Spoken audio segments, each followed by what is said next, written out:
Pernah gak sih terpikir di benak kalian, bagaimana sebuah website bisa terbentuk? Sebelum itu, tujuan saya membuat video ini bukan untuk memberi tutorial membuat sebuah website. Tapi di sini saya akan membahas bahasa pemrograman yang biasa digunakan untuk membuat website. Dan ya, bahasa pemrograman itu banyak banget jenisnya ya, saya sendiri pusing liatnya ini, hehe. Tapi sesuai yang tertera di judul dan juga di thumbnail, bahasa pemrograman yang akan kita bahas adalah HTML. Oke, menurut artikel yang saya baca yaitu dari malasngoding.com, HTML adalah sebuah bahasa markup yang digunakan untuk membuat sebuah halaman website. Nah, di dalam dunia pemrograman berbasis website atau web programming, HTML menjadi pondasi dasar pada halaman website. Sebuah file HTML disimpan dengan ekstensi .html dan dapat dieksekusi atau diakses menggunakan web browser seperti Google Chrome, Mozilla Firefox, Opera, Safari dan lain sebagainya. Seperti yang sudah dijelaskan bahwa HTML adalah dasar dari sebuah website. Untuk membuat sebuah website dinamis, tidak cukup hanya menggunakan HTML, kita juga memerlukan bantuan CSS, JavaScript, dan PHP untuk membuat website yang dinamis. Jika halaman website dibuat hanya menggunakan HTML saja, maka halaman website tersebut disebut halaman website statis, karena hanya berbentuk kumpulan file HTML yang saling terhubung dan tidak memiliki aksi atau fungsi-fungsi yang dapat mengelola website.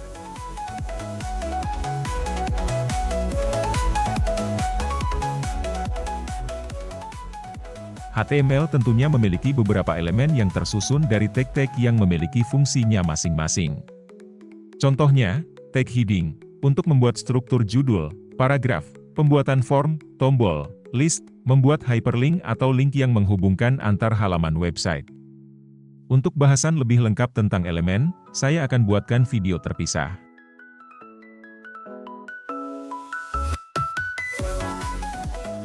Selanjutnya ada kegunaan HTML.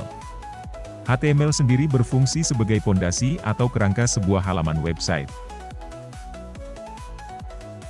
Adapun yang dapat dilakukan dengan HTML seperti membungkus elemen-elemen tertentu sesuai kebutuhan, membuat heading atau format judul, membuat tabel, membuat list, membuat paragraf, membuat form, membuat tombol, membuat garis, membuat huruf tebal, membuat huruf miring, menampilkan gambar, menampilkan video, dan lain sebagainya.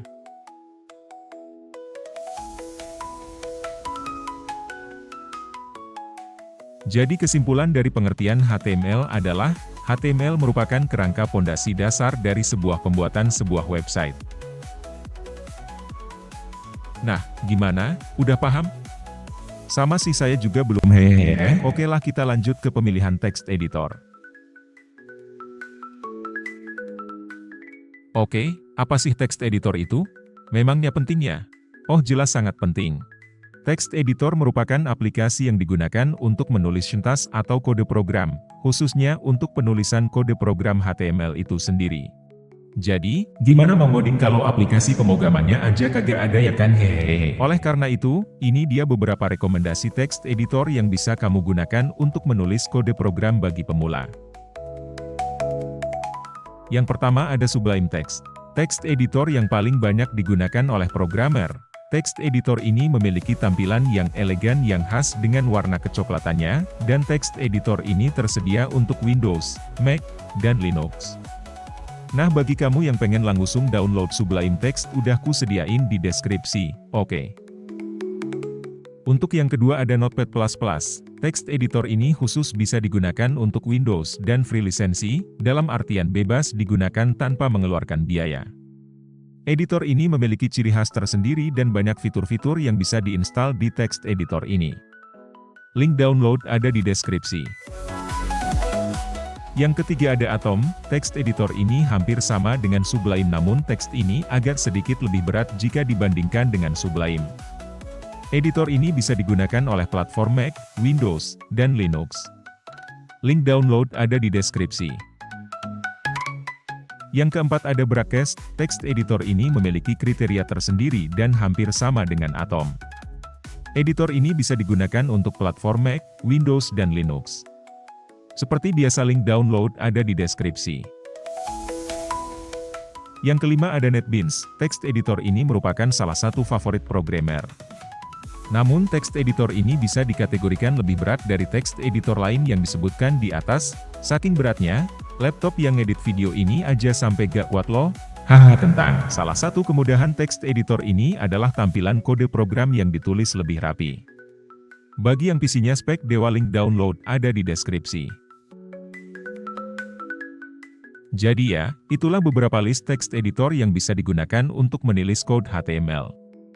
Text editor ini selain bisa digunakan untuk menulis kode HTML, bisa juga untuk menulis kode program lainnya seperti PHP, CSS, JavaScript, dan beberapa kode program untuk desktop. Yang pastinya lebih rumit lagi dari HTML, hehehe.